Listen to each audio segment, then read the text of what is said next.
इस नए और आसान विश्लेषण में स्वागत है।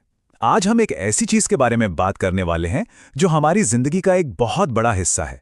लेकिन क्या हम सच में समझते हैं कि इसके पीछे का सिस्टम वाकई काम कैसे करता है? खैर, इसलिए आज का ये मुख्य विषय चुना गया है, जिसका नाम रखा बैंक क्या है।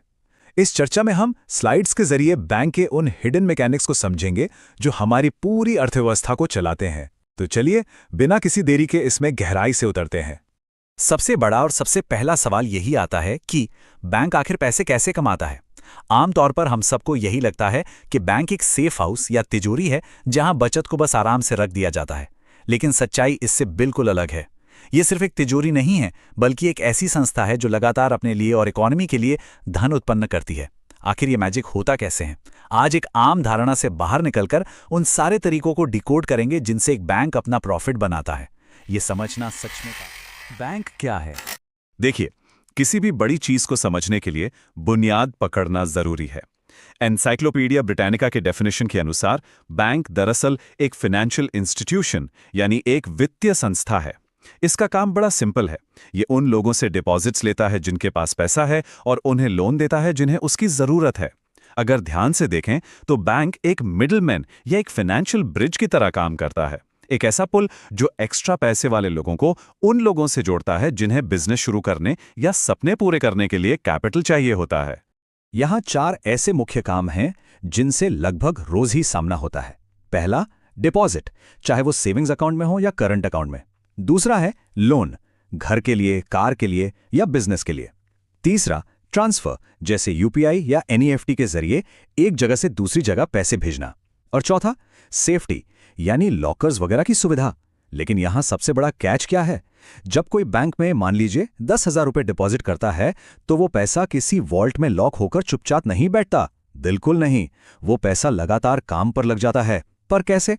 आइए देखते हैं। दूसरे भाग की तरफ, बैंक का प्रॉफिट फॉर्मूला। आइए अब बैंक के बैक ऑफिस के राज खोलते हैं और समझते हैं कि इनकी गाड़ी आखिर चलती कैसे है। बैंक के प्रॉफिट का एक बहुत ही सिंपल सा फॉर्मूला है। लेफ्ट साइड पर देखिए डिपॉजिट इंटरेस्ट, जो काफी कम होता है, और राइट साइड में है लोन इंटरेस्ट, जो ज्यादा होता है। बड़ी सीधी सी बात है। जब बैंक में पैसा जमा होता है तो बैंक उस डिपॉजिट पर थोड़ा सा ब्याज यानी इंटरेस्ट देता है। लेकिन वही बैंक जब उस पैसे को किसी और को उधार देता है तो उनसे काफी ज्यादा ब्याज वसूलता है। ये जो ब्याज लेने और देने के बीच का गैप है, यही इस पूरी कहानी का असली सार है। इसको एक काफी बेसिक से उदाहरण से क्लियर करते हैं। मान लीजिए कि बैंक में 1,000 रुपए जमा हुए। बैंक उस पर लेट्स से 3% इंटरेस्ट देगा। लेकिन जब बैंक उसी पैसे को किसी कंपनी या आम आदमी को लोन पर देता है तो 8% इंटरेस्ट लेता है। अब इस 8 में से 3 को माइनस कर दीजिए, बचा 5%। और ये 5% का जो डिफरेंस है, बस यही बैंक का नेट प्रॉफिट है। प्योरली इसी प्रोसेस से एक बैंक पैसे से पैसा बनाता है। यही उनका मुख्य जरिया है। ये कहानी यहां खत्म नहीं होती। बैंक की इनकम को हम 3 हिस्सों में बांट सकते हैं, जिसे हम रूल ऑफ 3 भी कह सकते हैं। सबसे बड़ा हिस्सा तो वही है जिसके बारे में अभी चर्चा हुई, इंटरेस्ट स्प्रेड, यानी ब्याज का ये अंतर। दूसरा हिस्सा कहां से आता है? फीस और चार्जेस से, जैसे एटीएम चार्जेस, अकाउंट मेंटेनेंस या लेट फीस। ये छोटी छोटी फीस लगने में तो बहुत मामूली लगती हैं, पर सबको मिलाकर देखा जाए तो ये एक मैसिव प्रॉफिट बन जाती हैं। और तीसरा हिस्सा है इन्वेस्टमेंट इनकम। बैंक अपने बचे हुए पैसे को गवर्नमेंट बॉन्ड जैसी जगहों पर इन्वेस्ट करता है, जहां से अच्छी खासी एक्स्ट्रा इनकम जनरेट होती है। तो बेसिकली ये तीनों पिलर्स मिलकर एक बैंक की आर्थिक बुनियाद को रॉक सॉलिड भारत में बैंकों के प्रकार। अब जरा बिग पिक्चर देखते हैं। रिजर्व बैंक ऑफ इंडिया यानी आरबीआई के अनुसार इस बेसिक बैंकिंग सिस्टम को पूरे देश में बहुत स्मार्टली कैटेगराइज किया गया है।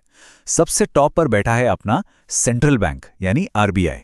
इसे बॉस बैंक कह सकते हैं, जो नोट छापने से लेकर पूरे देश के बैंकिंग सिस्टम को पूरी तरह से कंट्रोल और रेगुलेट करता है। उसके ठीक नीचे आते हैं कमर्शियल बैंक्स, जैसे एसबीआई, एक्सिस बैंक वगैरह, जो आम जनता के रोजमर्रा के बैंक है। ये पब्लिक या प्राइवेट हो सकते हैं। और फिर ग्राउंड लेवल पर आते हैं कोऑपरेटिव बैंक और रीजनल रूरल बैंक्स। इनको स्पेसिफिकली गांव, किसानों और लोकल नीड्स को ध्यान में रखकर बनाया गया है, ताकि विकास और पैसा सिर्फ शहरों तक ही सीमित ना रहे, गांव-गांव तक पहुंचे। हर लेवल का अपना एक बहुत ही क्लियर और इंपॉर्टेंट इसी सिलसिले में आरबीआई ने 2015 में एक बड़ा कदम उठाया था। डिफरेंशिएटेड लाइसेंसेस के अंडर 2 नए तरीके के बैंक शुरू किए गए। पहला था पेमेंट्स बैंक्स। इनका मेन मकसद था छोटे पेमेंट्स और बेसिक बैंकिंग को उन लोगों के लिए आसान बनाना जो पहली बार बैंकिंग सिस्टम से जुड़ रहे हैं। और दूसरा लाया गया स्मॉल फाइनेंस बैंक्स। इन्हें इसलिए लाया गया ताकि जो छोटे बोरोवर्स हैं, जैसे छोटे दुकानदार या माइक्रो कस्टमर्स, जिन्हें अक्सर बड़े बैंक से लोन लेने में परेशानी होती है, उन्हें ईजिली फाइनेंशियल सर्विसेज मिल सके। ये स्टेप्स इस पूरे सिस्टम को और भी ज्यादा इंक्लूसिव, यानी सबको आज साथ के लेकर इस चलने वाला आसान बनाते हैं। विश्लेषण से ये तो साफ हो गया है कि बैंक बस एक ईंट और पत्थर की तिजोरी से कहीं ज्यादा है।